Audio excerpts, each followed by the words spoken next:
We will continue our discussion on the seventh chapter of Bhagavad Gita. Till now, we have discussed the first section about knowledge of Krishna, how Krishna, which was divided into two subsections, which we covered, how Krishna is the source of everything, material and spiritual, and how the Supreme Lord is all pervading. How the Supreme Lord is all pervading. Today, we will begin with the next subsection. So, texts uh, 13 to 25 discuss about surrender to Krishna. Why to surrender? What happens to those who surrender? What happens to those who don't surrender? And the benefits of surrendering. So the Lord covers that in 13:25, which we will touch upon today.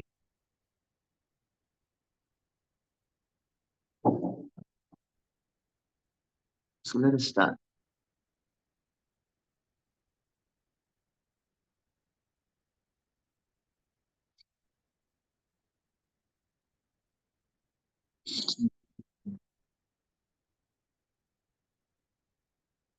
So Bhagavad Gita, chapter 7, knowledge of the Absolute. Next, 13 to 19 today.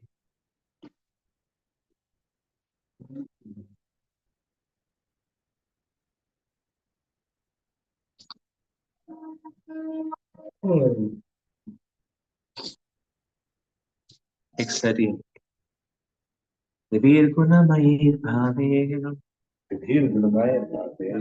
devi sarvamidam jagat mohitam nabhijanati mamidya paramapyayam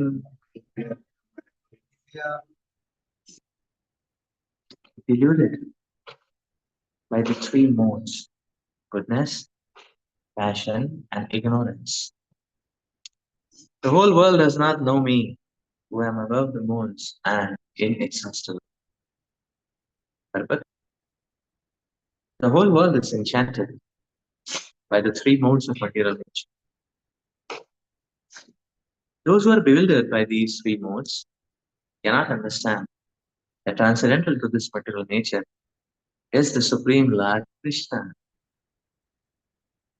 Every living entity under the influence of material nature has a particular type of body and a particular type of psychological and biological activities accordingly.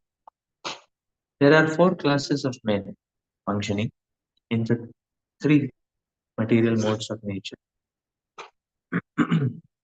Those who are purely in the mode of goodness are called Brahmanas. Those who are purely in the mode of passion are called Kshatriyas. Those who are in the modes of both passion and ignorance are called Vaishyas. And those who are completely in ignorance are called Shudras. And those who are less than that are animals or animal life. However, these designations are not permanent. I may be either a Brahman, Kshatriya, Vaishya, or whatever. In any case, this life is temporary. Although life is temporary and we do not know what we are going to be in the next life, by the spell of this illusory energy, we consider ourselves in terms of the bodily conception of life. And thus we think we are American, Indian, Russian, or Brahman, Hindu, Muslim, etc. And if we become entangled with the modes of material nature, then we forget the Supreme Personality of God, who is behind all these modes. So Lord Krishna says that the living entities deluded by these three modes of material nature do not understand that behind the material background is the Supreme Personality of God. There are different kinds of living entities: human beings, demigods, animals, etc. And each and every one of them is under the influence of material nature. And all of them have forgotten the transcendent personality of God. those who are in the modes of passion and ignorance, and even those who are in the mode of goodness.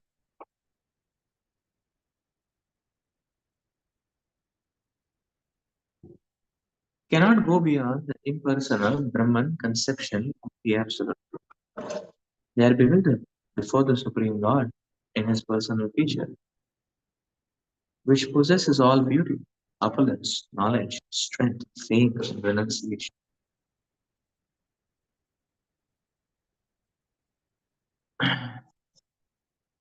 When even those who are in goodness cannot understand what hope is there for those in passion and ignorance. Krishna consciousness is transcendental to all these three modes of material nature, and thus those who are truly established in Krishna consciousness are actually liberated.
Material intoxication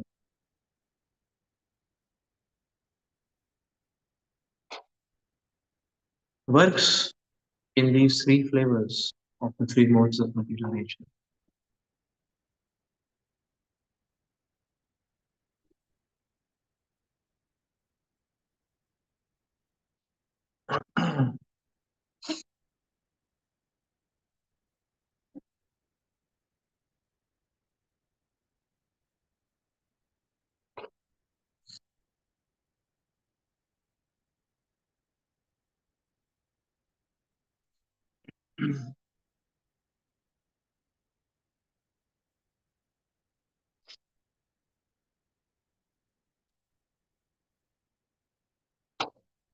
The mentality of the conditioned jiva to lord against the Supreme Lord inherently takes the form of the exploitative mentality, which is characterized by passion.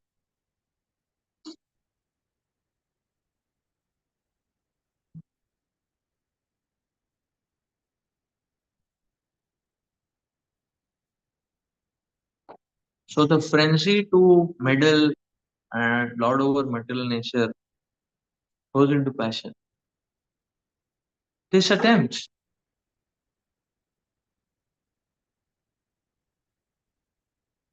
can create a temporary intoxication at best, but in the long run, this attempt is a futile attempt because the attempt to lord over material nature eventually results in one getting overwhelmed by the same no, manifestation of material nature. So it so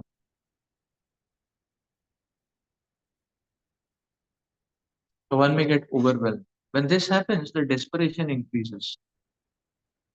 So the lust converts into anger, the desperation increases.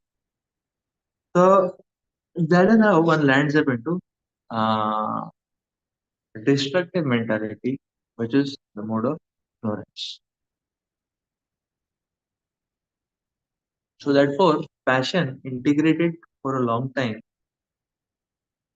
uh, characteristically becomes ignorance because passion over the integral has to be ignorance because this material world uh, one cannot exploit for a long time. One cannot lord over for a long time. Like the saying goes, that you can fool all the people for some time, but not all the people all the time. And maybe some people for a good long time. That also is not possible all the time. Like say, for example, a businessman, he is exploiting his employees.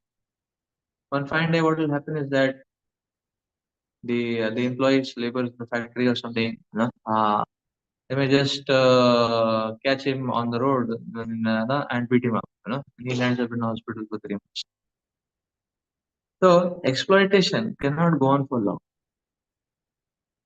And I just give one example. We can do. So the point is, exploitation doesn't last for long. It doesn't last for long.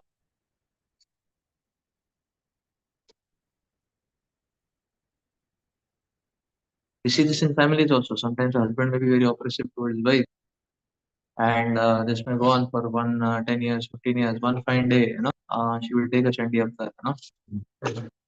Yeah, that happens actually. Like that. Or if one is too bossy with the children, the children will tolerating. The day they become 2022, you know, uh, then they will fight him up, set him on that. So the point is, you see, exploitation cannot go on for long. Uh, so now, uh,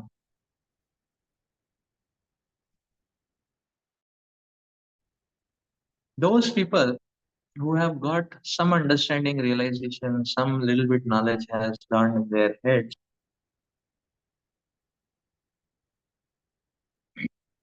they want to, such people land up into mode of goodness. At least some realizations have dawned in these people, so they are not grossly exploitative, but they want to be. But there is a mentality to lord over, and that mentality, but they are not wanting to manifest this mentality in a gross way. So therefore, they don't want to exploit others grossly. So some realization, some experience they've learned. At the same time, they want to be unique, unique. So that is where this the person feel that okay, let me have a quest for knowledge. So a person may try to ignite a philosophy, and then so many people are following that philosophy. In that way, there is following. It's not gross exploitation. So one is manipulating the subtle energy, then, basically. That's platform goodness. Now, if we try to see all these three platforms also dictate the living entity very strongly. A person in any one of the modes or a combination of modes always receives a very fixed kind of dictate. Whereas the mode of ignorance, the dictate is going to be destructive. The mode of passion, the dictate is going to be diplomatic and cunning, in order to furnish the exploitation. Mode of goodness, the dictate is going to be more of philosophical. But if you see, there is a fixed dictate which the living entity is. Now, the Lord reveals here. So it's not that. So in that sense, you have to understand that the living entity is never on one's own.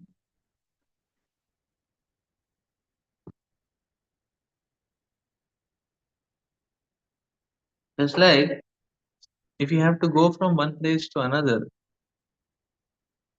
most likely practically never people one will be on foot. Practically never. Even if one has to go to market, one may either take a toto or a rickshaw or a car or one's bike or a scooter, take a bus. So some or the other vehicle is required to take one to a particular destination. These modes act like vehicles. So without these vehicles, it is very difficult to do anything in this world because the jiva is inherently very insignificant. Therefore, one has to take. So that's why you see, following the dictate is mandatory. So if one follows, then why not follow the dictates of Krishna directly, coming through the parampara? If anyways goodness, passion, ignorance are anyways going to dictate, where is the living entity independent at any point? Where is the living entity free to decide at any point? A living entity is not free to decide. You will see people who are in self-destructive, who are exhibiting self-destructive trait, they are not free to decide. They don't have that capacity to decide. Person in mode of passion is not free to decide. A person in goodness uh, is a little better, but such a person also has his own hooks and attachments which have to be worked out carefully. So you see, with passion and ignorance, it becomes very difficult. Just like mode of ignorance people, many times, if you preach to them, you preach to them, they're not going to listen and understand. It becomes very difficult to preach to them. They're not going to, they just cannot understand.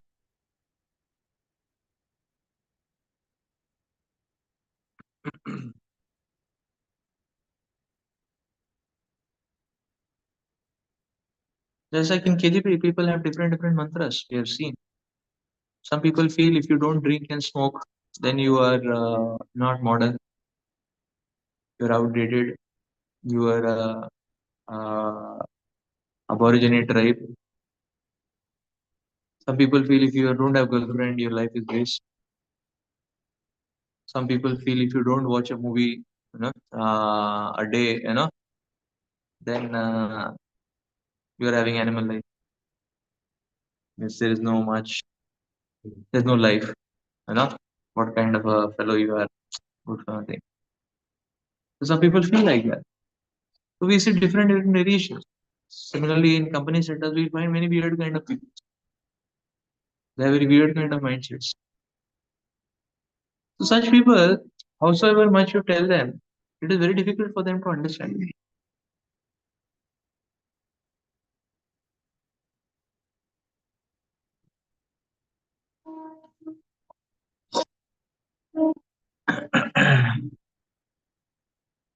Sometimes it is very difficult for even people to make them understand what's wrong with pornography. They say, no, no, this is the way life is. This is the way there needs to be some food for fun or food for thrill or something like that. It's very difficult to make them understand. Why? Because you see, this is how we can see that the modes cover the living entity, and in that covering, it becomes very difficult to understand. And that's what the Lord is explaining here. That although the Lord has created this entire material setup, but when one is in the gear of any of these vehicles, one is bound to the extent that Krishna is eclipsed. The vision of Krishna is eclipsed and blocked, and it is very difficult for them to understand.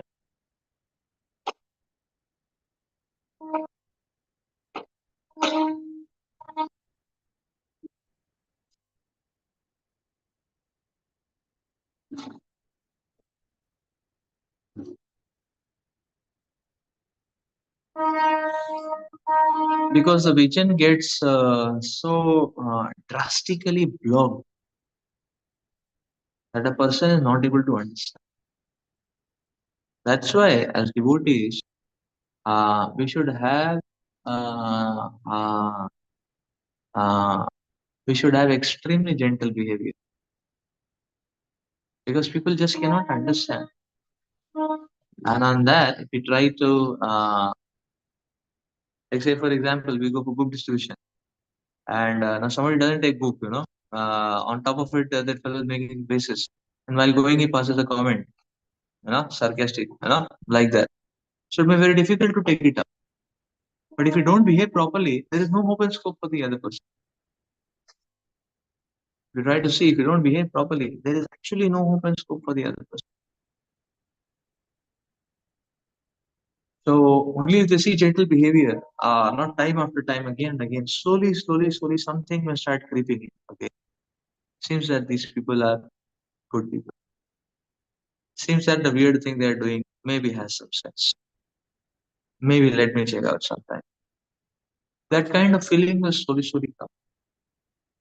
So, in that sense, that appreciation for devotees, the culture of Krishna consciousness, appreciation for and that eagerness or that readiness to little bit at least check out is something in itself starts making a transition towards goodness for them.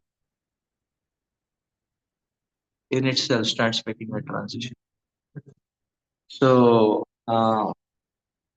yeah, so even a little bit of appreciation of proclivity, a touch of transcendence immediately elevates the living entity towards goodness. The elevation process starts towards goodness. So there, so that's how we are understanding that these modes are blockages. Uh, one cannot traverse, just like we see in the world today. Like people cannot even walk say 1 kilometer, for example. There's some vehicle required. In the same way, the modes are required to do anything in this material world. So the living entity's stamina is very small, so small that nothing practically can be achieved. Therefore, these modes are required. And if you see, all these modes are associated with particular type of feeling of enjoyment also.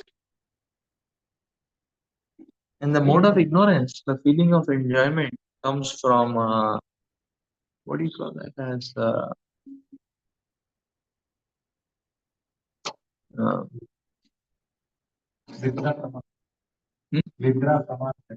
No, that's okay. But the feeling of enjoyment in the mode of ignorance basically comes in a very perverted way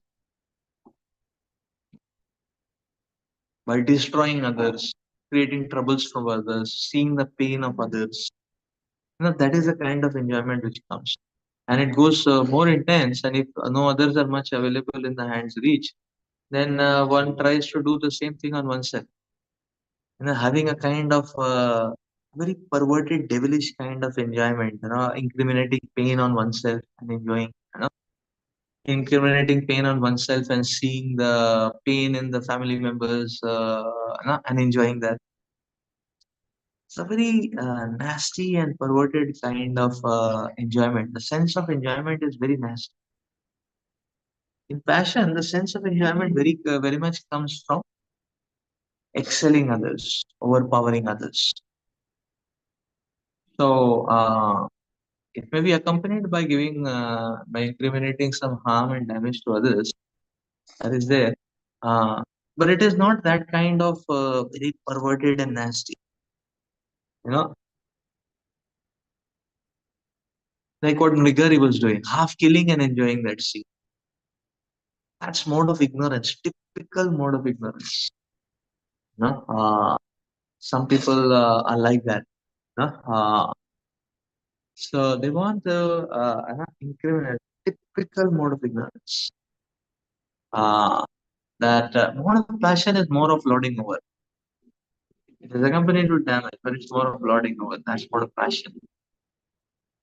And mode of goodness is very much like okay, one may extend oneself to help others, but with the mentality that I am karta bharta karta. No, that mentality is spread.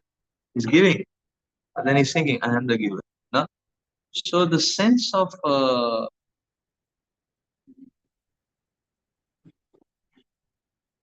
enjoyment may come through helping others. The It's not para dukha dukhi and para sukha sukhi platform. It is self-centered platform only. But there is a sense of little bit helping others, mode of goodness. Mode of goodness.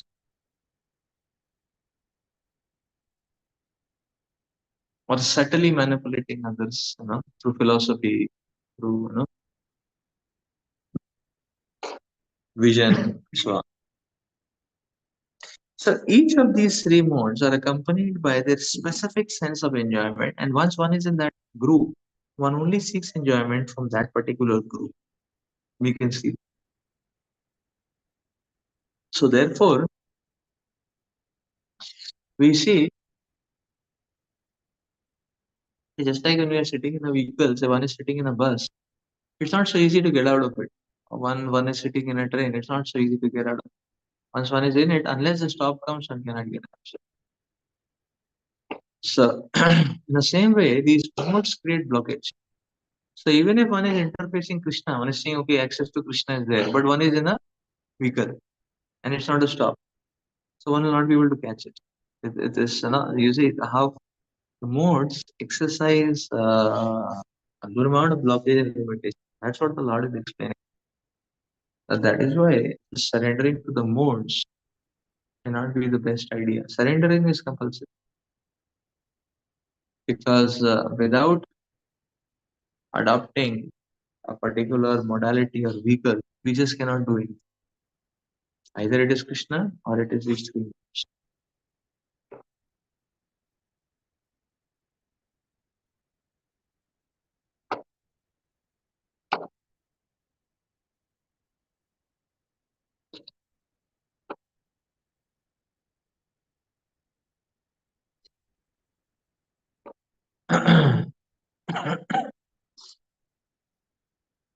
That's sweet.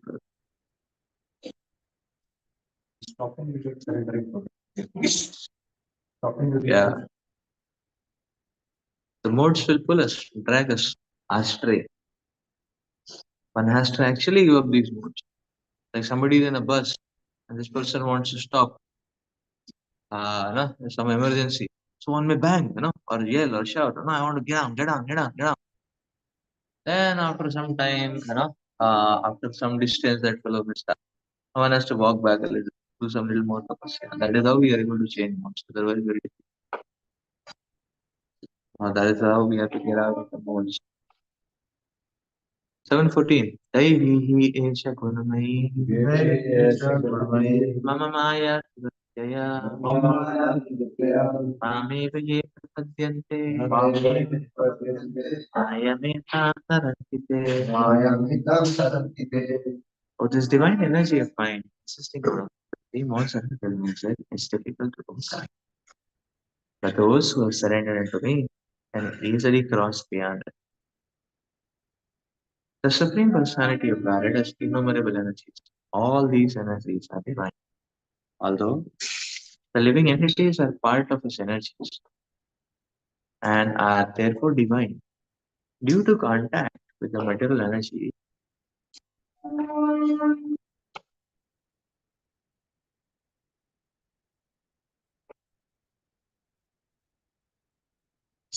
their original superior power is covered.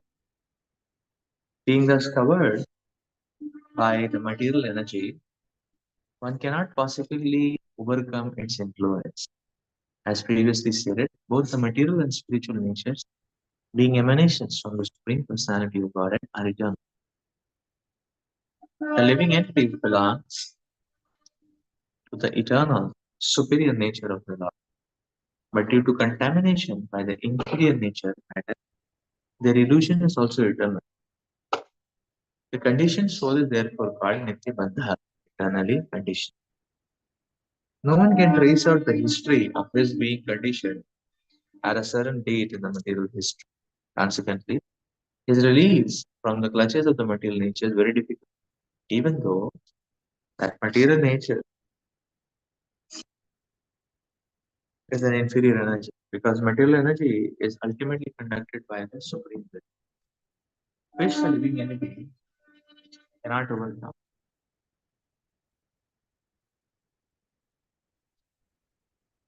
Inferior material nature is defined herein as divine nature due to its divine connection and movement by the divine will. Being conducted by the divine will, material nature, although inferior, acts so wonderfully in the construction and destruction of the cosmic manifestation. The Vedas confirm this as follows. Mayam tu prakritim vidyan, mainam tu maheshwaram, Although Maya is false or temporary, the background of Maya is supreme magician, the supreme personality of Godhead, who is Maheshwara, the supreme controller. This is Shweta Shutaran Upanishad. Another meaning of guna is rope. It is to be understood that the conditioned soul is tightly tied by the ropes of illusion. A man bound by the hand and feet cannot free himself. He must be held by a person who is unbound. Because the bound cannot help the bound, the rescuer must be liberated. Therefore, only Krishna, or a bona fide representative, the spiritual master, can release the conditioned soul. Without such superior help, one cannot be freed from the bondage of material nature. Devotional service of Krishna consciousness can help one gain such release. Krishna, being the Lord of the illusory energy, can order this insurmountable energy to release the conditions. He orders this release out of his Father's mercy on the surrendered soul, and out of his parental affection or paternal affection for the living entity, who is originally a beloved son of the Lord. Therefore, surrender unto the Lord's feet of the Lord, the only means to get free from the clutches of the stringent material nature.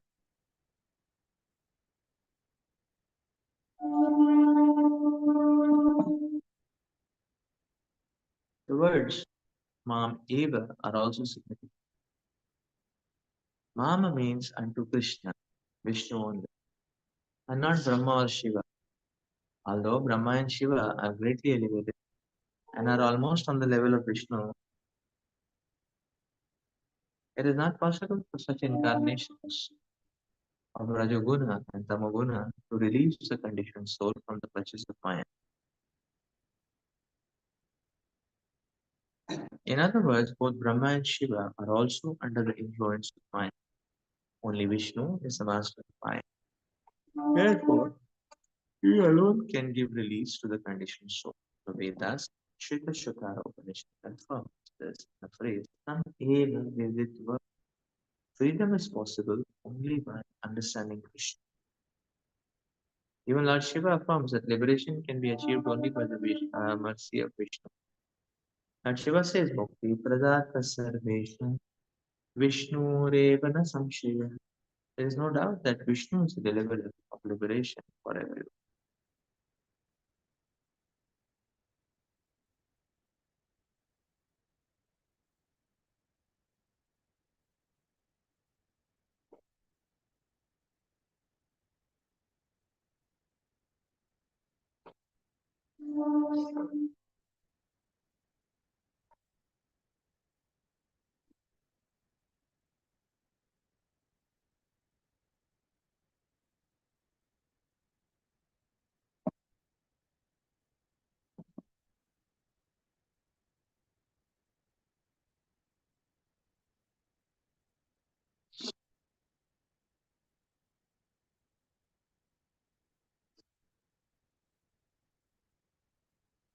Lord is explaining here the powerful nature of the living of the material energy.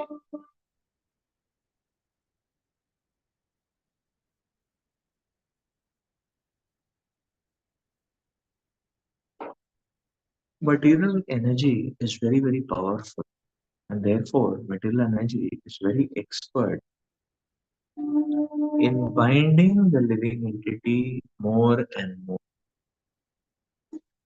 Binding for sure, but binding more and more.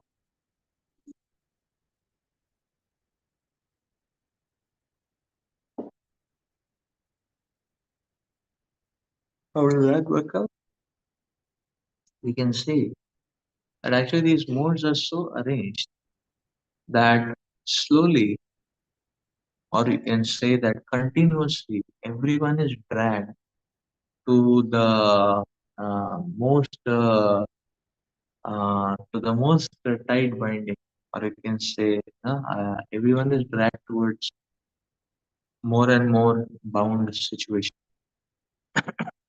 Therefore, we will see every living entity, whichever mode he or she is in, the material nature is so arranged that everyone is dragged to the deepest uh, uh, platform of the mode of ignorance. Eventually, everyone is dragged to that same platform. Eventually.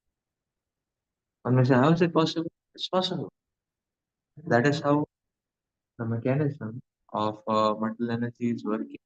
How is it possible? Uh, we see, say for example, mode of goodness. Now, mode of goodness is a platform where a person has learned some lessons, but he's not as such explicitly willing to surrender to Krishna. But the person has learned some lessons, so the person is not interested in gross exploitation, gross lording over. But the manipulative tendency there. So one wants to subtly manipulate. That means one wants to be the king and be good also. Be good and be lording over. You know? Be good and be lording over. Not be an oppressor and lord over. Be good and lord over. So how is it possible to be good and lord over? Both are contradictory. So one wants a lord over, one has to be exploited. But this person doesn't want to be exploited for some reasons. No, he has learned some, some understanding, some lesson. He doesn't want to be overtly exploited, but he want to exploit others. One doesn't want to be a cunning politician, like that. But one wants fan following. So, so there is, you see, the mode of goodness is artificial in that sense.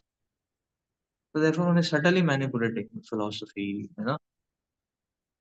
by poetry, by novel, by create, different creations, offering different creations, subtly manipulating like that. It's the effect is subtle. Person not understand that he's getting manipulated. Because you understand the victim, they understand that they're getting manipulated, they will just retaliate and go away.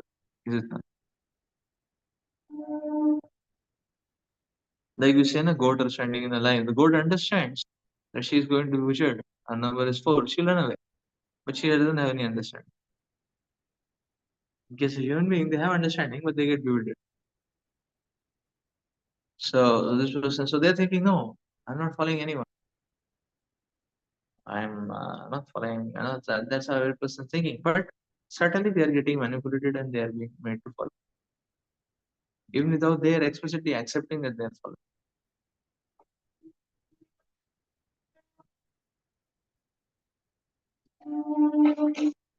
So this so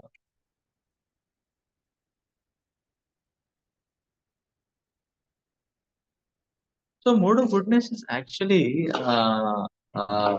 in that sense, if you see, mode of goodness is really artificial. Really artificial. How you can exploit without being, you know, uh, how you can. So that is why one cannot sustain in the mode of goodness for long. Mode of goodness slowly transforms into mode of passion. Because one wants to subtly follow, then there are two possibilities. One is people can get manipulated, which may take quite some time. The second is people will not get affected. People are not coming in one's grip. Then one becomes desperate enough, and one says, "Hell with this, now I'll punch everyone." So it becomes a more passion, anyhow, like that. And now the premise of mode of passion is also flimsy. How? Because passion means to exploit and lord over material energy. But material energy, the jiva's nature is such that the jiva can actually not overpower material nature. Rather, material nature can overpower the jiva.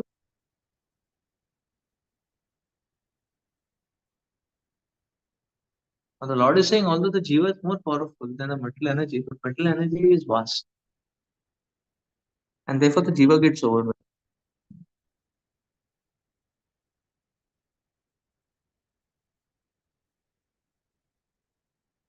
It's like if, say, 20 weak people, they're not very strong individually. If 20 of them come together, they can beat up a Pehlwan. This fellow is Pehlwan, but he cannot fight 20 people, or 50 people, like that. So he's Pehlwan. Individually, he can knock each one of them off, but they're not come individually, have come collective. So mental energy, mental energy is like that. Mental energy is collective quantification and social. And all that, even though that per se power is not so strong. I mean, not as strong as the jiva. But the jiva is very small and jiva is all alone. So material energy, very easily overpowers. That is the logic.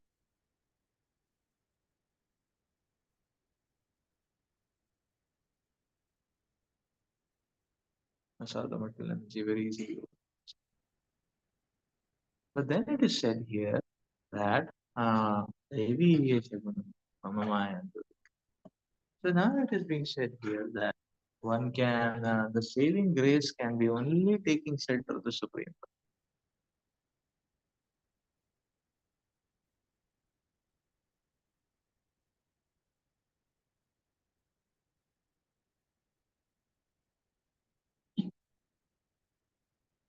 One can never combat with material energy. So passion means combat with material energy and win over it. And it is a futile platform. Therefore, one lands up in ignorance.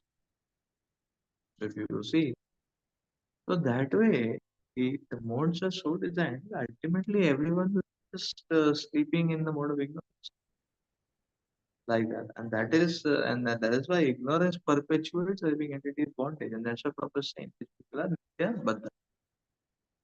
So Nitya Baddha candidates perpetually the mode of ignorance. That is why one has to surrender. Then by the mercy of the Lord Maya Mita,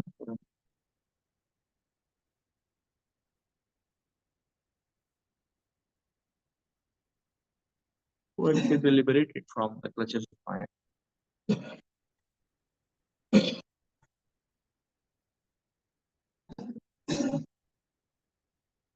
So this is the reason that why no situation within the modes is a suitable situation. Why? Because the nodes have that inherent degrading. Slowly, everyone will land up in ignorance.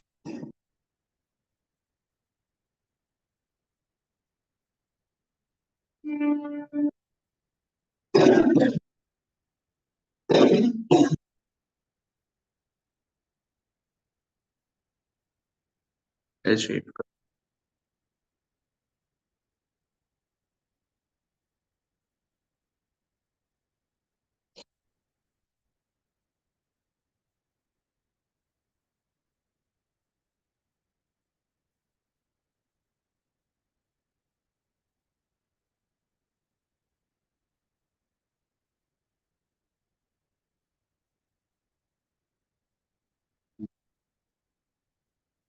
Good. 7:15. Namam dushkitino mudaha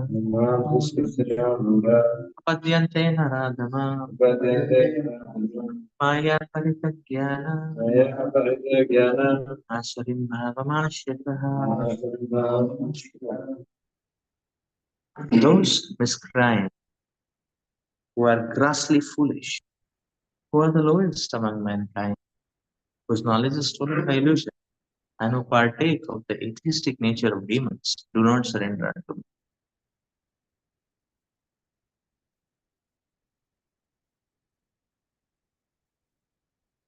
It is said in the Bhagavad Gita that simply by surrendering oneself to the lotus feet of the Supreme Personality of Krishna, one can surmount the stringent laws of material nature. At this point, a question arises: how is that educated philosophers, scientists, businessmen, administrators, and all leaders of ordinary men do not surrender to the lotus feet of Sri Krishna?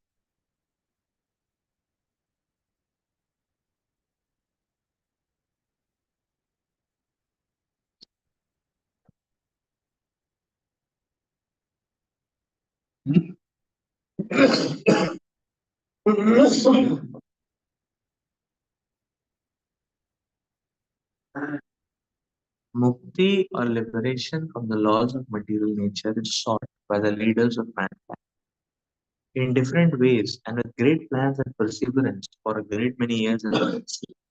But if that liberation is possible by simply surrendering unto the lotus feet of the Supreme Personality of Godhead, why don't these intelligent and hardworking leaders adopt this simple plan? The Gita answers this question very frankly. Those really learned leaders of society like Brahma, Shiva, Kapila, Kumaras, Manu, Vyasa, Deva, Asita, Chanaka, Janaka, Prahlad, Bali, and later on Madhvacharya, Ramanujacharya, Sri Chaitanya, and many others, who were faithful philosophers, politicians, educators, scientists, etc., surrendered to the lotus feet of the Supreme Person, the all powerful authority. Those who are not actually philosophers, scientists, educators, administrators, etc., who pose themselves as such for material gain, do not accept the plan or the path of the Lord. They have no idea of God. They simply manufacture their own worldly plans and consequently complicate the problems of material existence in their vain attempts to solve them. Because the material energy is so powerful, it can resist the unauthorized plans of the atheists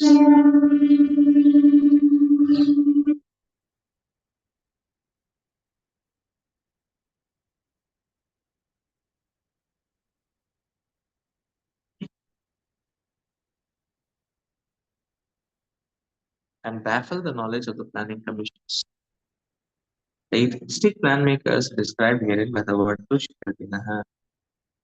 Kriti means one who has performed meritorious work. The atheistic plan maker is sometimes very intelligent and meritorious also. Because any gigantic plan, good or bad, may take intelligence to execute. But because the atheist brain is improperly utilized in opposing the plan of the Lord, his plan maker is called as Dushkriti, which means his intelligence and his efforts are misdirected. The Gita has clearly mentioned that the mental energy functions under the direction of the Supreme Lord. It has no independent authority. It works as a shadow move in accordance with the movements of the object.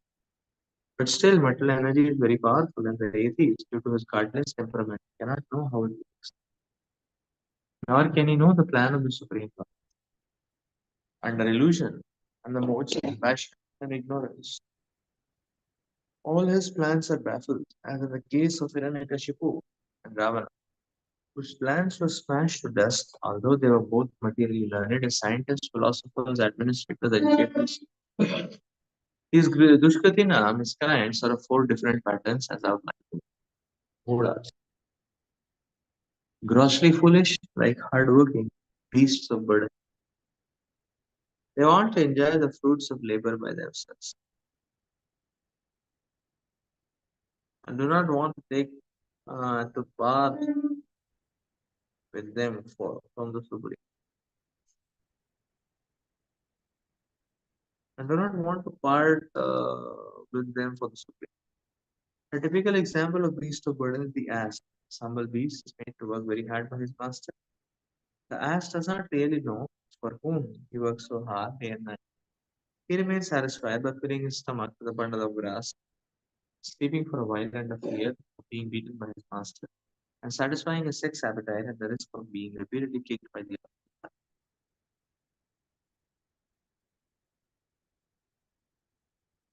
The ass sings poetry and philosophy sometimes, but this braying sound only disturbs others. This is the position of the foolish fruity worker who does not know for whom he should work. He does not know that karma or action is meant for yet sacrifice.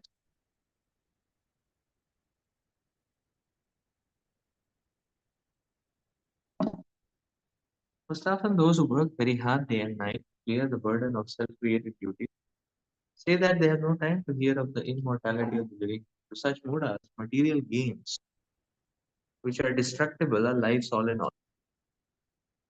Despite the fact that the mudas enjoy a only very small fraction of the fruit of labor. Sometimes they spend sleepless nights and days for fruitive gain, and although they may have ulcers or indigestion, they are satisfied with practically no food, and they are simply absorbed in working hard day and night for the benefit of illusory masters. Ignorant of their real master,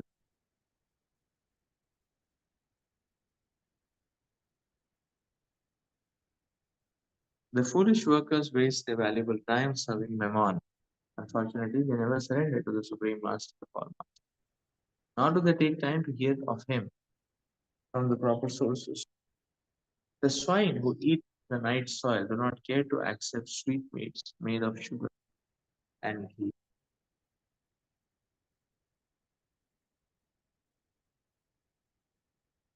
Similarly, The foolish worker may untiringly continue to hear of the sense enjoyable tidings of the flickering mundane world,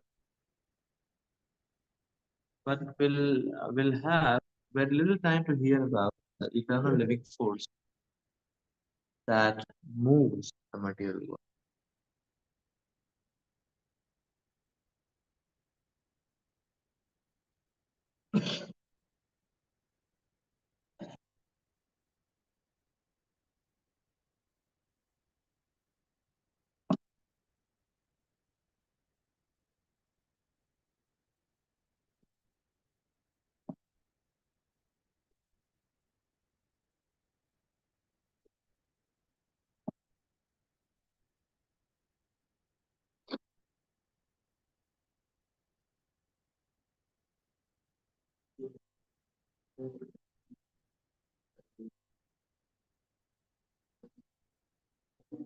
We understand here. See, in the previous verse, the Lord had been describing about that how these living in peace get conditioned, and these modes create blockages.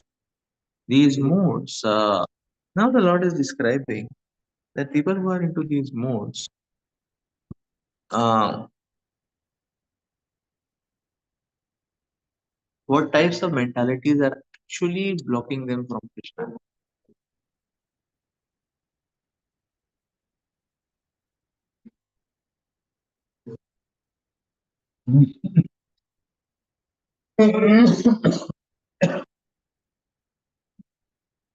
Srila Prabhupada started the purport describing the real philosopher scientists.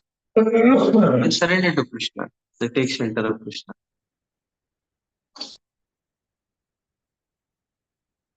But there are the atheistic plan makers.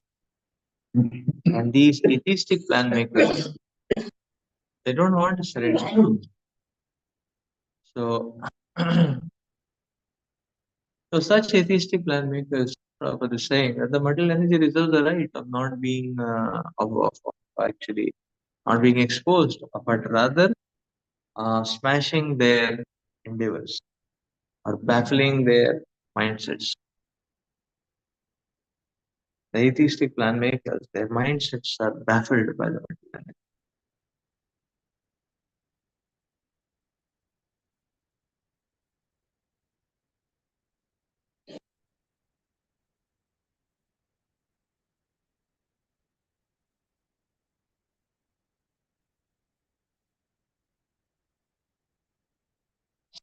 Their mindsets are simply baffled because they're not surrendering to Krishna.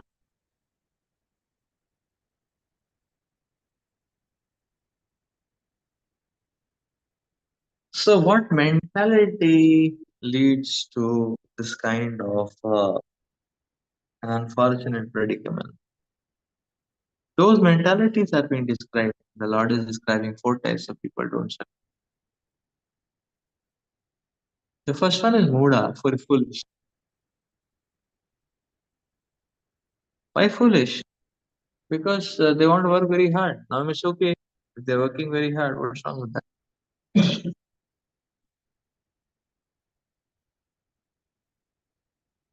They want to work very hard for some paltry meager gain, which is so insignificant. That is why they are called as Mudas. Whereas in that much hard work, they can get much, much more, but they are reconciling with something very minute. That's why Mudas.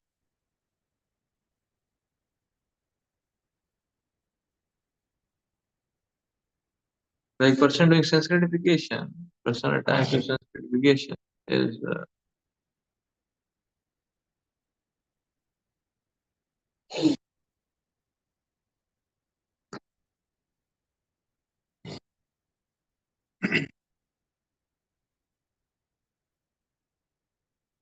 so that which can be obtained easily by surrendering to Krishna, but they don't want to surrender to Krishna.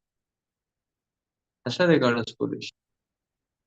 They may have expertise, but owing to their expertise, uh, uh, being falsely proud of their expertise, they choose a track or a path or a trajectory which is very, very painful at best.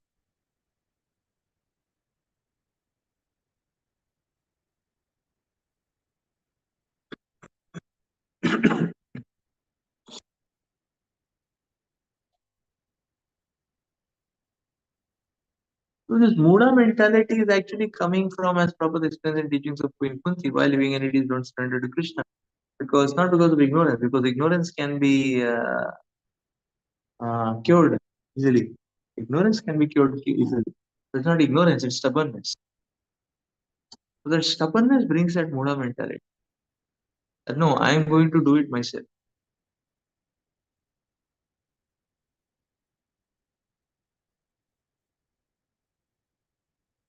There is a Muda mentality, with stubborn mentality.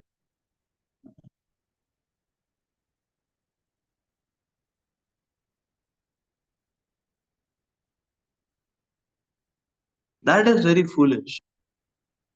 So if we say yes, is a living entity attached to uh, is a living entity attached to fruits?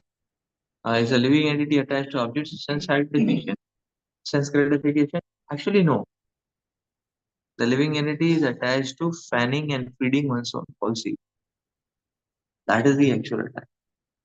It may manifest through various ways. It may manifest. So actually, the living entity is not attached to sense gratification. Sense gratification becomes a means of feeding the false ego. That is the attachment. The ego is the attachment. That's why it is like more.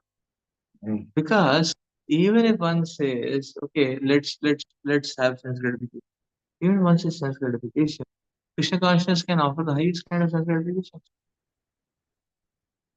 So even if one is very attached to food, Krishna consciousness, there are so many wonderful food very wonderful like that.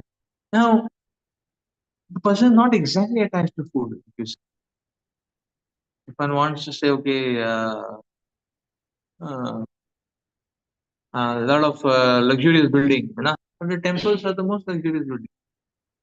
So why one is not saying that? So why wants one wants to choose a 3 crore, 4 crore pigeonhole and just get boxed up in it? No?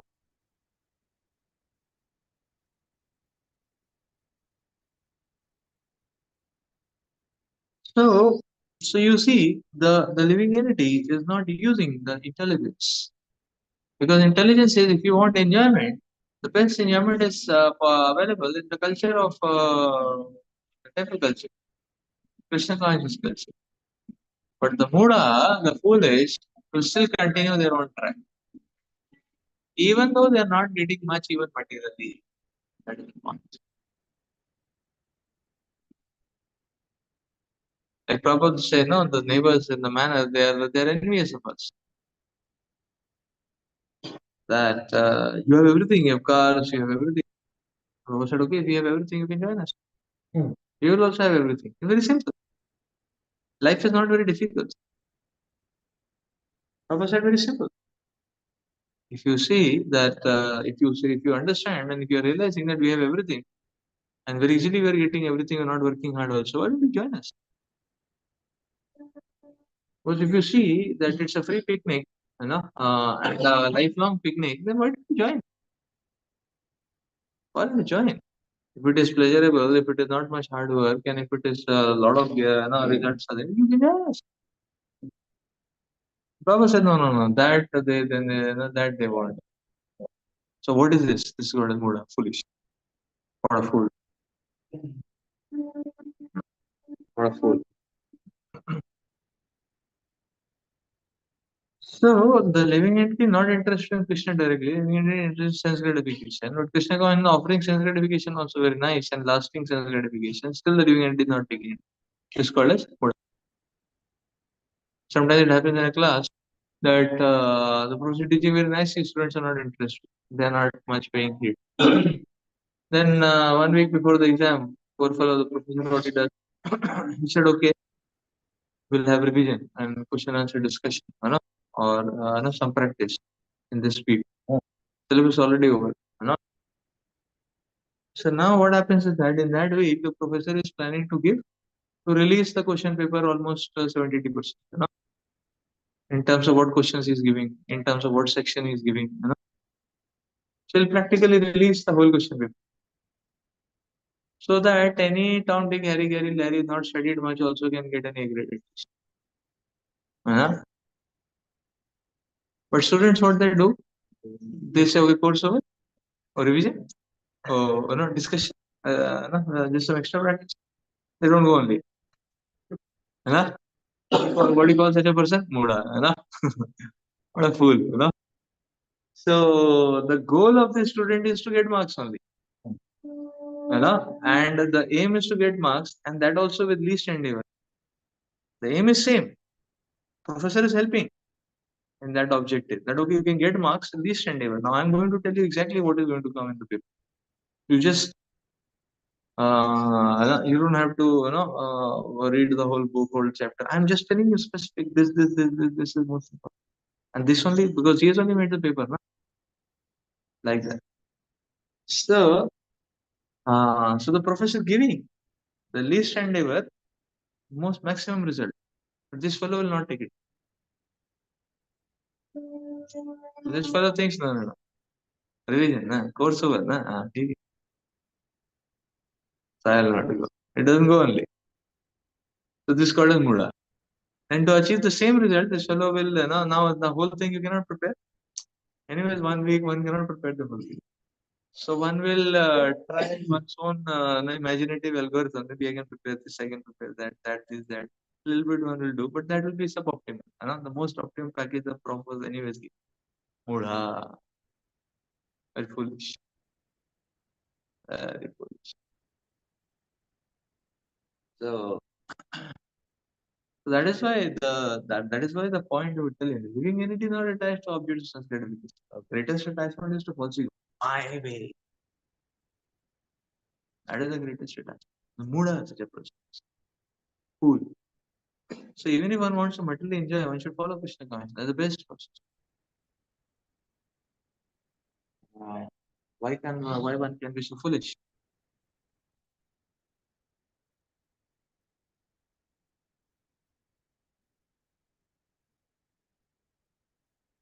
Like sometimes we see, no, so one very foolish, like that.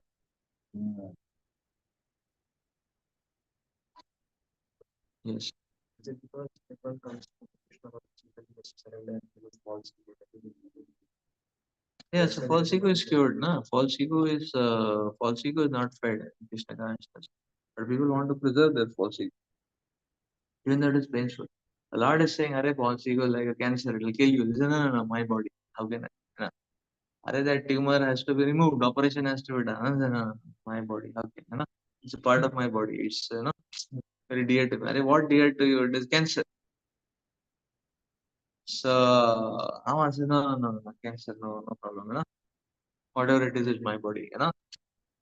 That is the point actually. False ego, very dangerous. So you see, very foolish. Very, very foolish.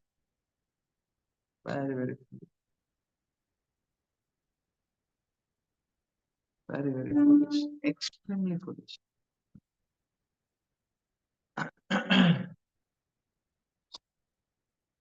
so, so the, extremely foolish.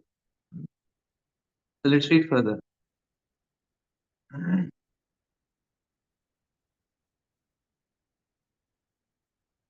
So this is Mudas.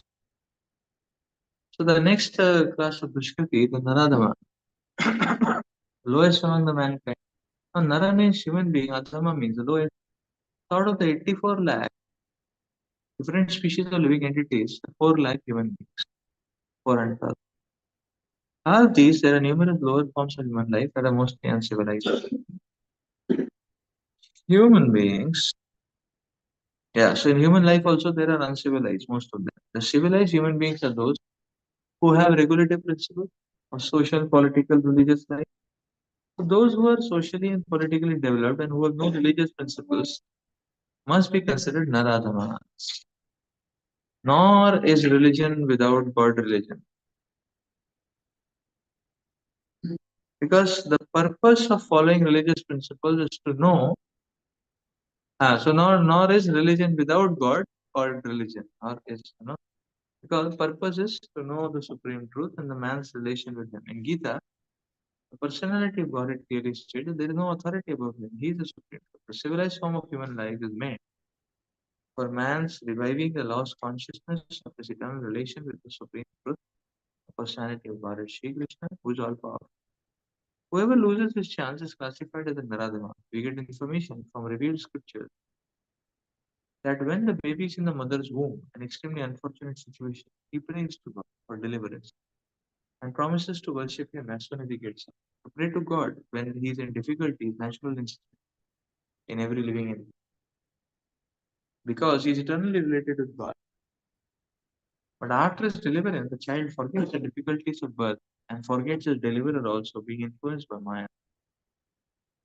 It's the duty of the guardians of children to revive the dormant divine consciousness dormant in them. The 10 processes of reformatory ceremony, as enjoined in Manusmriti, which is the guide to religious principles, are meant for reviving God consciousness in the system of Varnashrama.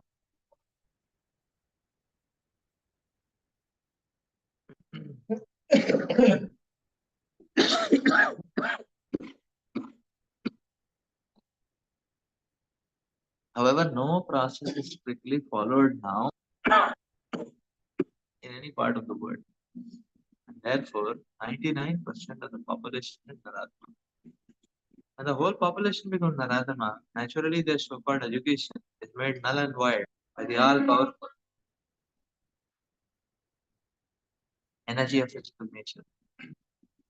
According to the standard of Gita, learned man is he who sees on equal terms the learned Brahmana, the dark cow, elephant, and dog eater. That is the vision of a true human. Shri Nityananda Prabhu, who is the incarnation of Godhead as Divine Master, delivered the typical Narada Master, the brothers Jagai and Madhai, and showed how mercy of a real devotee is bestowed upon the lowest of man. So the Naradama is condemned by the personality of Godhead, who is condemned by the personality of Godhead,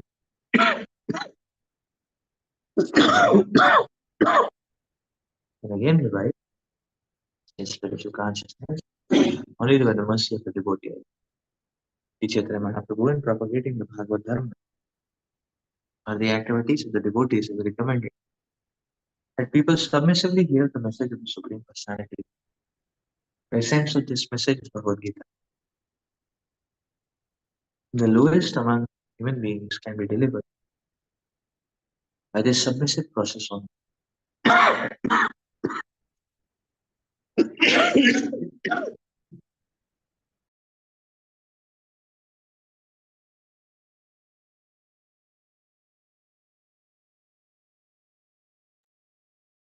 But unfortunately, they even refuse to give an oral reception to these messages, or to speak of surrendering to the will of the Supreme Lord. Narada Maharaj, or the lowest of mankind, willfully neglect prime duty of the human.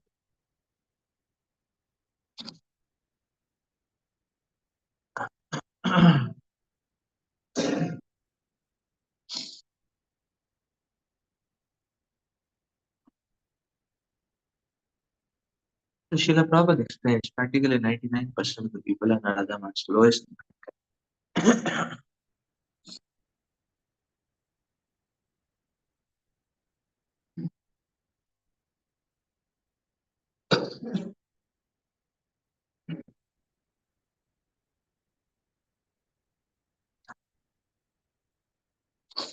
See, this classification is based on the principle that you see one who has opportunity and such a person wastes the opportunity is most unfortunate.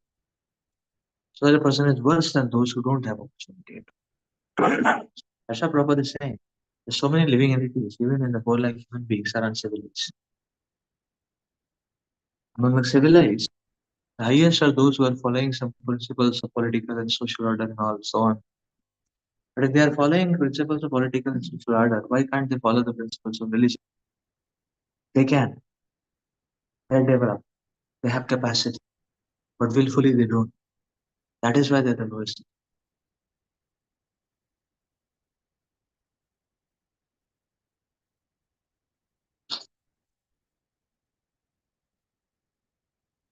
Willfully they don't.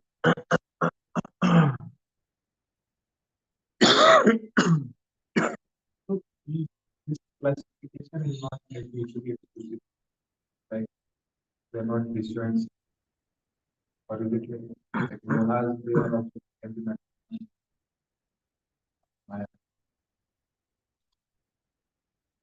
Yeah. So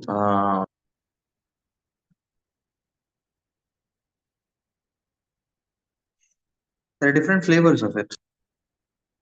So these four types of classification are they mutually disjoint or they have intersection? Overlap. In one sense they have overlap, but in one sense they are different flavors like that. Or they can be in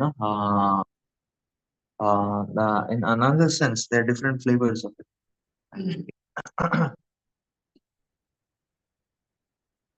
So Muda is like a person in ignorance. So he has got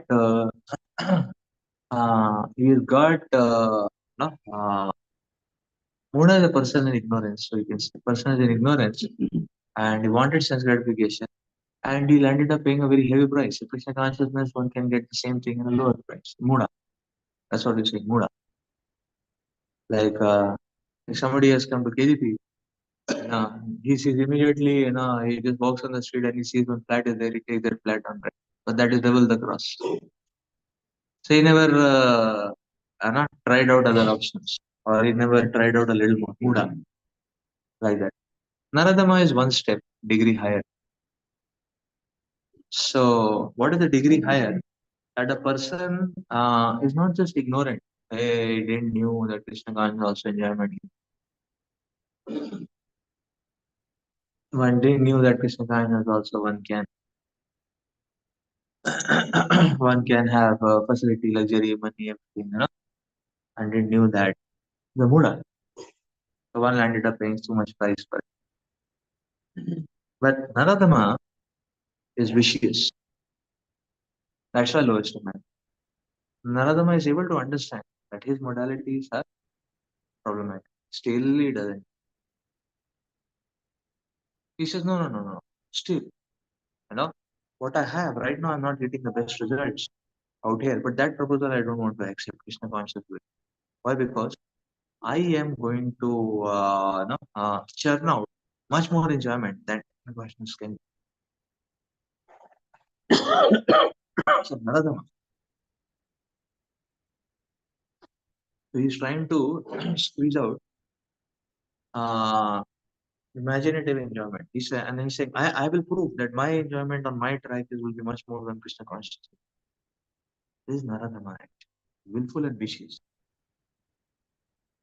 You see? Willful and vicious.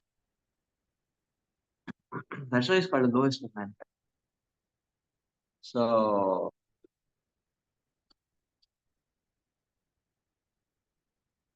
that no, from here only I will get enjoyment, and I will prove that here I can get more enjoyment than what somebody else can. This is Naradama, lowest among the men, deadly combination. So Naradama is vicious.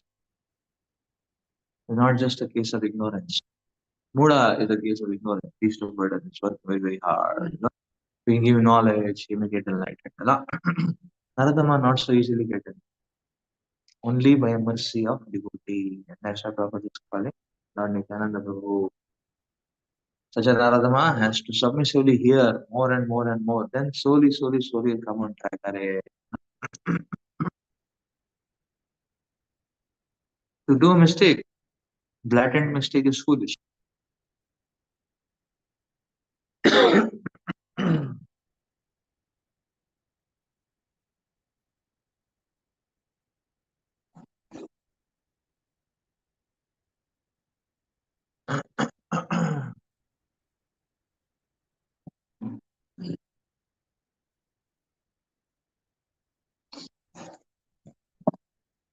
That is Narada.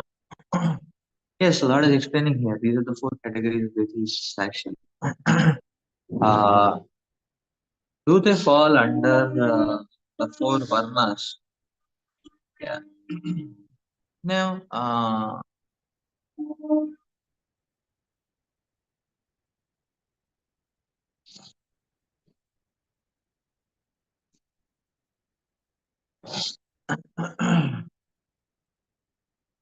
yeah, if you want to correlate uh, the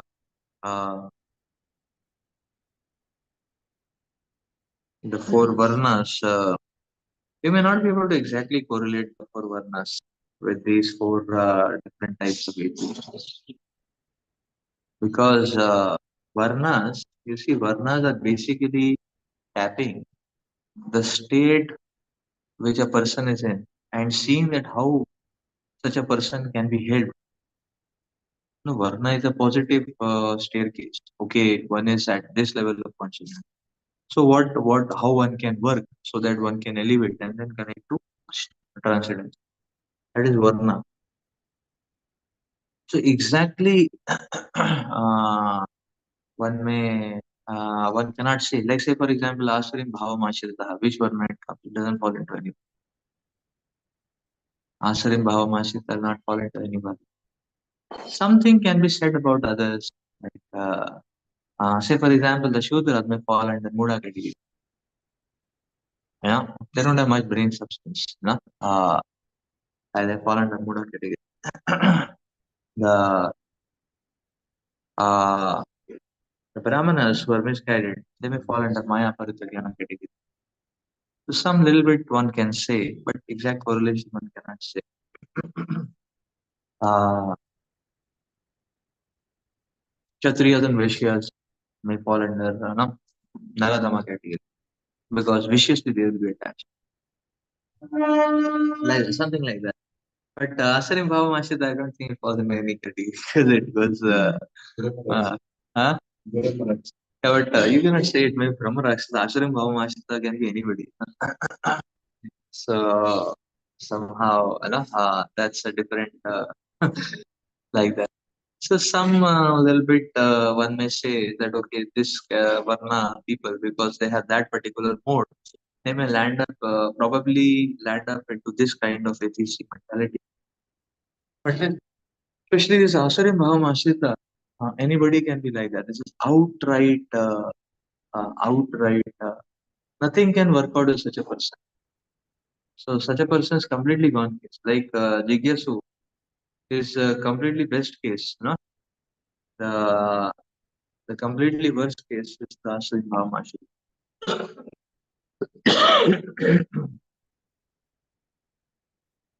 Like you see Ravana, he went to the Naradama category ultimately because Ravana was seeing that all his things are failing. Still, he was not. So where the vicious element is coming, then it is not no more Buddha. No, no more Buddha because one is seeing and then not doing it. Ravana, no, he saw na Indrajit is killed, everybody is killed. Then also he's thinking, no, no, no, no, my death is inevitable. Then also he was thinking, no, no, no, I will not surrender. That is so that in one sense goes to Naradama. And when that becomes very, very condensed, then it is Asuri Bhavamashita, no matter whatever happens. No? Like Hiranyakashipu, now when he's fighting with the Lord, he's Asuri Bhavamashita. You see the stages. So these are also stages of progression in one sense.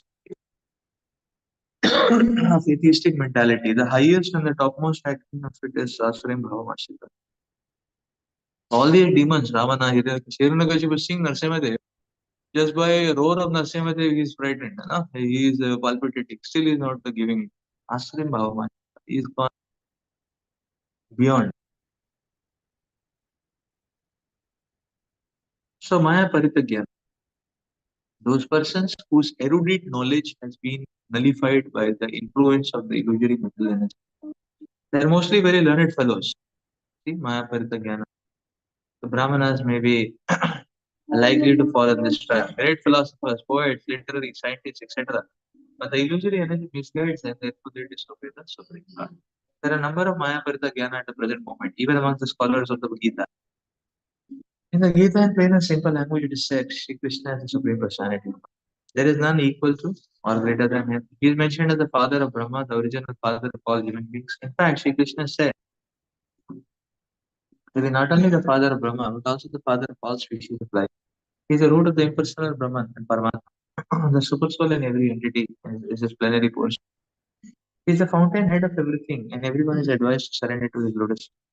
Despite these clear statements, the Maya Paritagyana deride the personality of Bharat, consider him merely another human being. They do not know that the blessed form of human life is designed after eternal and transcendental feature of the Supreme Lord.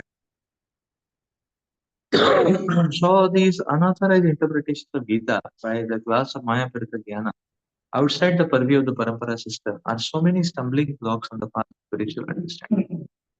The deluded interpreters do not surrender into the lotus feet of Sri Krishna, nor do they teach others to follow the principle. And Asharim Bhamasita, they are openly atheistic. Nothing can be done. No. So even Acharya says such people you find, leave it, leave them. That is the best help we can do to them. Because we continue to be in touch with them, their envious mentality will increase more and more, venom will increase more and more. Just leave them. That is the best help we can do to them. Asharim Bhamasita.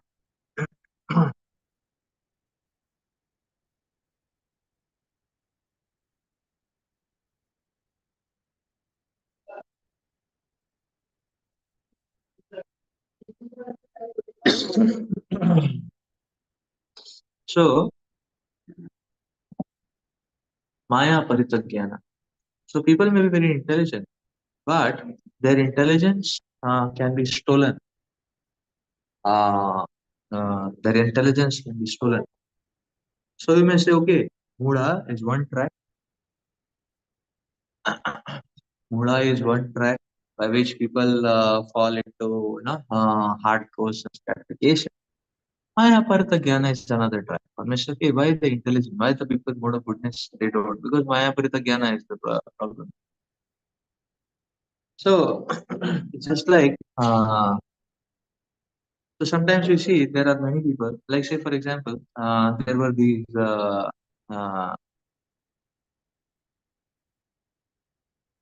so there were these kadhakas, religious speakers, like that. They became very famous, very famous. Many people are following and all that. But now there is proclivity for sense gratification. So then they are caught having doing some or the other here and there sense gratification. You know? Now now they land up justifying this sense gratification. Now they land up changing the philosophy what they are speaking. It's a typical trend. You will see that. Many people. I'm not pinpointing a particular case. You will see a typical trend is like that. So they have been religious speakers. They're speaking something, and they are getting a lot of fan following. Now a lot of resources have come, money has come, fan following has come, support has come, all doors are opening. So the well, there is no much no inclination to surrender to this. So therefore, some of the other sense gratification. Now, the nature of sense gratification is so that the tinka. So the tinka will be there, and the tinka is caught. Then everybody is questioning, "Hey, tinka is there." Like now they want to justify. Like now many times people will say, "Hey, then why you have a lot of money?" I say, "No, having money." So now they want to justify. You know, that okay, so when they want to justify, then what happens is that they want to justify, change the philosophy, and so on and so forth. And when they do that, that what they had acquired, you know, goes down. Is it not? So that means what is happening? Maya Paritagyan. This fellow is not at all intelligent. Is it not? This fellow is not at all intelligent. You know? So because their reputation, everything they got on religion. So they have to understand. They're not able to understand. You see, the knowledge is stolen. Their knowledge about religion is making them famous. That knowledge about religion can satisfy their own hearts also if they take it in very deeply. And they are not. They're not sticking to that knowledge. And they want sense gratification. But it is these words, although superficially, manipulated, but these words about religion only which has made them famous. So rather, they should be grateful that this position which I have got is because of it's because of religion. Let me be subservient to this. Because when sometimes a thief, when thief is caught, many times when a thief openly tries to tries to legalize, publicize, one's trade, like that. And what happens because of this? Now people are giving respect out of religious sentiment, and they say, "Arey, this no religion now, no?" Like that. So what happens? The personal downfall. So that means that you see, this is now these people are knowing, they're speaking that knowledge. So what is the problem? Maya paritagyan. Maya paritagyan. You know, or they will change philosophy. They'll say, no, no, no, no. Dharma is meant for artha, no? Like that. No? They change the philosophy. Overnight change the philosophy. The Maya paritagyan. That leads to the downfall of these people. Change the philosophy. So if that person little bit remains, so you see the point that Krishna is giving facilities the moment one touches, but the person himself or herself loses it, owing to their mundane attachments. And they have knowledge, but that knowledge gets stolen.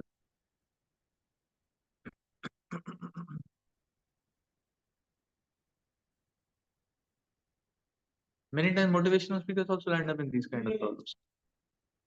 Because when people start having faith, then they start giving too much guidance, not like that. But then they should understand that little bit here and there I'm speaking, people are liking it. Let me take on full on knowledge and help people. But that and all my position, I can still relish and cherish my position as a material prasad of the Lord. I mean, as a prasad of the Lord, I can still cherish my position, provided I continue to do the good service, taking care of people. But they leave it, and that leads to their downfall. Maya Aparita Jnana is a category here. Their knowledge gets stolen. And Prabhupada said those who are erudited people who have intelligence, these are the people who fall trapped here. So that knowledge, their knowledge becomes stolen.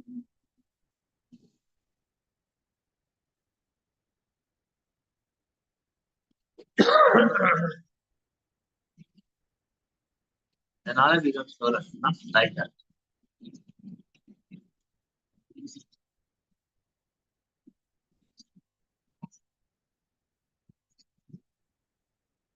And the next verse, the Lord is speaking about. Now, yes, so then the next people verses, the Lord is speaking about these four kinds of people. 16 to 19, the Lord speaks about. Okay, then what are favorable attitudes or favorable kind of people to tap, or which are favorable situations where one is likely to turn to Krishna?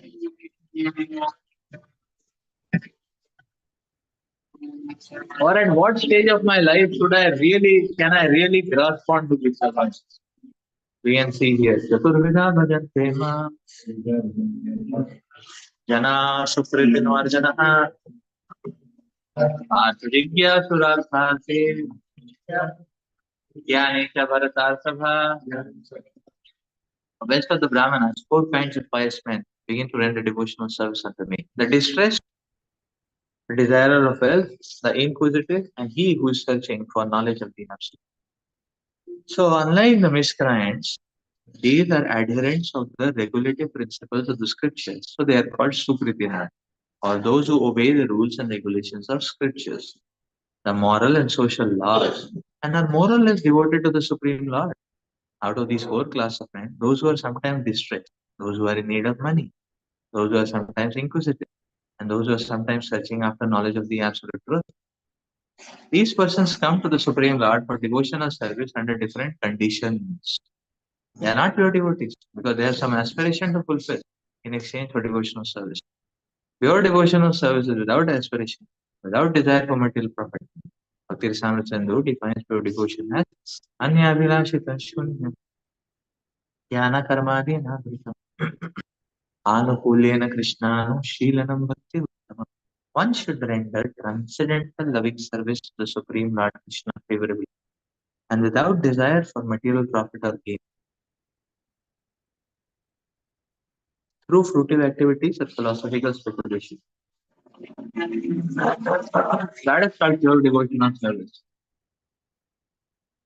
So when these four kind of persons come to the Supreme Lord for devotion or service and are completely purified by the association of a pure devotee, they also become pure devotees.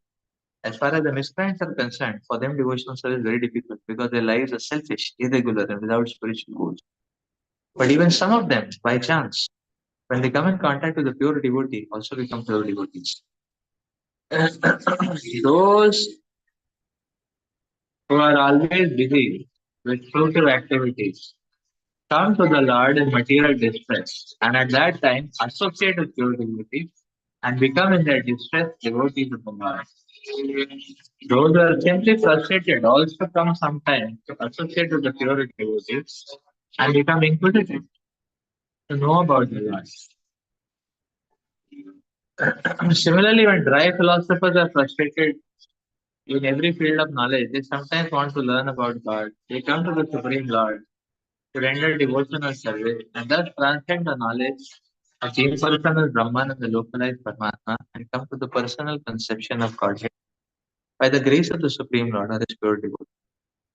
On the whole, when the distressed, the inquisitive, the seekers of knowledge, and those who are in need of money are free from all material desire, and when they fully understand that material remuneration has nothing to do with the spiritual improvement, they become pure devotees.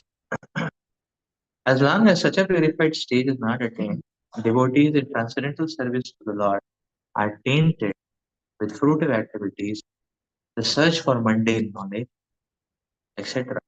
So one has to transcend all this before one can come to the stage of pure devotion or service.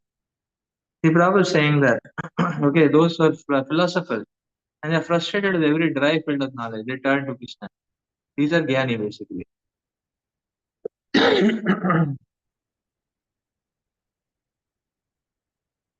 So frustration leading to inquisitiveness, that becomes jigyas. So it's just he wanting to know more and more because it's frustrated what he has. He wants to explore. And when one wants sense gratification is artharthi. And when one is uh, and when one is in distress, enjoying sense gratification, not able to, then that is artha. And that is artha. So we see that even though one may be lost and engrossed in sense gratification, Krishna gives these phases where one can, if one redirects oneself towards Krishna, then there is a chance of upliftment. So, material sense gratification is intoxicating, but the point is it is flickering, it's temporary. Because it is temporary, it will lead to the sense gratification object will get devastated or destroyed in due course of time. When it is destroyed, it leads to distress, frustration. It leads to distress, frustration. So, it leads to frustration. So when it leads to frustration, that means what? That intoxication is removed at that point, a bit. So at that point of time, if a person sees Krishna nearby, then one is very likely to log in. That is why we stay in the association of devotees. That is why we say stay next to temple. That is why we say always keep in touch with devotees. So that when we are in problem, then one is looking here, there, but here also is Krishna, there also is Krishna, here also is Krishna, here also is Krishna. So because Krishna is everywhere, one will catch Krishna, and then thus one becomes Sukriti. A positive curve starts. But when Krishna is very far off, the nearest temple is 6 hours drive.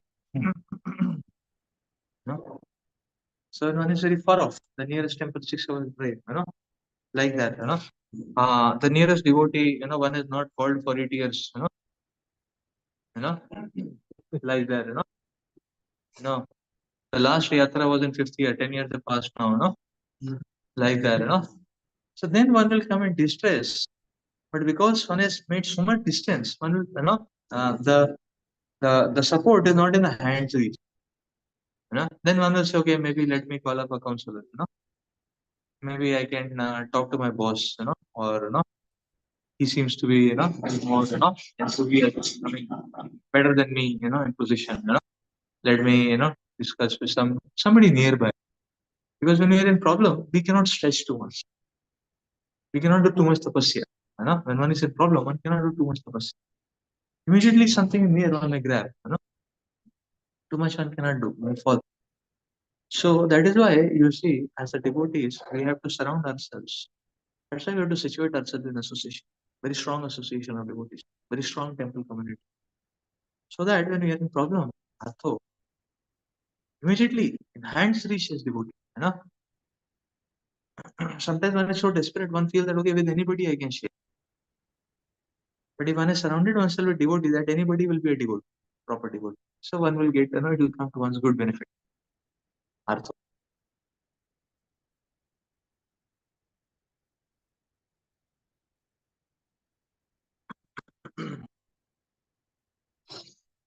So that is the Artha mentality. The same thing is true for an Artharthi. Many times devotees say, Prabhuji, Krishna consciousness is good, it's okay. I know there is, I feel very good about it. But I have a lot of material desires. The material desires are there, a lot of material desires are there. What to do about material desires? No, the Lord is saying nothing. You practice Krishna consciousness and you can pursue your material desires. If one is so no, one is so much wanting to pursue material desires, one can pursue while being in the framework of Krishna consciousness. Rather, Krishna consciousness can also help in pursuit of material desires. So, how Krishna conscious principles are the best principles for resilience, for grit, for like that, for leadership. The how to be unaffected, how to be focused, how not to be disturbed by successes and failures, how not to be distracted. They're all spiritual principles. Gita only we learn about these principles. So these are very nice principles. If one follows these, one can be successful. Therefore, in management, Gita is very famous. Management schools and all Gita are very famous. You know why? They're all artharthis. You know? It is said okay, and that is why the scriptures are telling no problem. Akama sarva kamo, moksha kama udharati. Even if one is having sarva kama, moksha kama udharati, tivrena bhakti. When you do bhakti, you will get one. Don't worry. There's no loss. There's no loss. But I said, no. I'll go to materialistic fellows, management gurus, success leaders, and all that. Huh? The problem is, there also one will get tips and tricks and all by which one can be successful. But along with that, they will give the poison of atheism and demonism. That is the problem. But here, what will happen is, here also one will get tips and tricks which can make us successful. But along with that, one will get some prasad. That would slowly keep increasing the spiritual component also. At some point of time, the person spiritual component will slowly also increase. So one stands to a good benefit, even materially and spiritually. Therefore, even an artharthi should surround oneself near temple, near the association of devotees. So materially motivated, but material desires can be best fulfilled in an auspicious way by in devotee association, spiritual association. That is the point. So that is the point, no? It's like, sometimes you hear stories, okay, that, some certain fellows, they were doing thievery, robbery, something like that. So this fellow has got the thievery, robbery. So along with that, he has got some juice or some, cake to eat, and he eats that juice and cake, that is poisonous. So this fellow has got the jewel, but he's poisoned, You understand? Understand? This fellow has got poisoned, So it's futile, no? So when we take shelter of materialistic people for artharthi reason, then we may get the jewel diamond. But along with that, they're giving us juice. And one will say, oh, juice, I can take it again. That's poison. So even one will not be able to enjoy like that. That's the point. So therefore, artharthi should also seek to associate. That is the principle of suicide. That is the principle of suicide. The Jigyasu,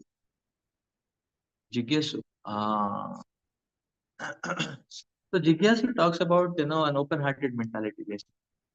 So it shows that okay, even if one is conditioned, if one is still having an open-hearted mentality, even though one may be conditioned, whatever amount of condition, one is just open-hearted to accept, to experiment, to test it out. Then that mentality can come to one's very good benefit in the association. When one comes in association, one stands to get a lot of realization. And with that, one's heart will be purified. And one may take up very easily practice of uh, this uh, devotional service. Jnani is a seeker, you know. So all little bit practice of Krishna consciousness, the candidates past life, Jnani, they are seeking for the answer. So, such a person, so definitely the Lord says that of all the people, the Jnani is the most dear to me, because the Jnani is himself seeking, he's seeking Krishna, The only thing a Jnani has to ensure to get fixed up is accept the principle of Pranadvisha, and everything, the road is clear for the Jnani, He's himself interested in seeking and applying. If he doesn't get a trap to, false pride, offenses, and all, such a Jnani, nothing which can stop this person, from going back to that. That's why the Lord is saying, see, let's take 17, the Lord says, of these, the one who is in full knowledge and who is always engaged in pure devotional service is the best. For I am very dear to him, he is very dear to me. I was saying. The thing is, all these devotees are undoubtedly magnanimous souls. But he who is situated in knowledge of me, Jnani, I consider to be just like my own self, being engaged in my transcendental service. He is sure to attain me, the highest and the most perfect. See, the best Jnani is a devotee, because he has the best knowledge. And then the Lord is saying, Bhuvanam Janmanam De Jnanavan Mam Prapadde Vasudevam Sarvamiti Samahatman Sudhita. So one follows this path of jnana, success is guaranteed, but one accepts principles of bhakti, success will be possible. So jnanavan will happen, mam prapadyate will happen, that's guaranteed. But bahunam janmanam ante, after many births and deaths, he is actually knowledge surrenders to me. Knowing me to the cause of all causes, all that is such a great soul is very rare. The Lord is saying, eventually, sure shot, he'll come to me. The path to coming back is clear. But the more one adds bhakti and submissiveness, in one's life, the process back is going to be much faster. Let's stop here for today. So, 20 to 25, we will discuss the next verse, verses 20 to 25. Yeah, there will be questions.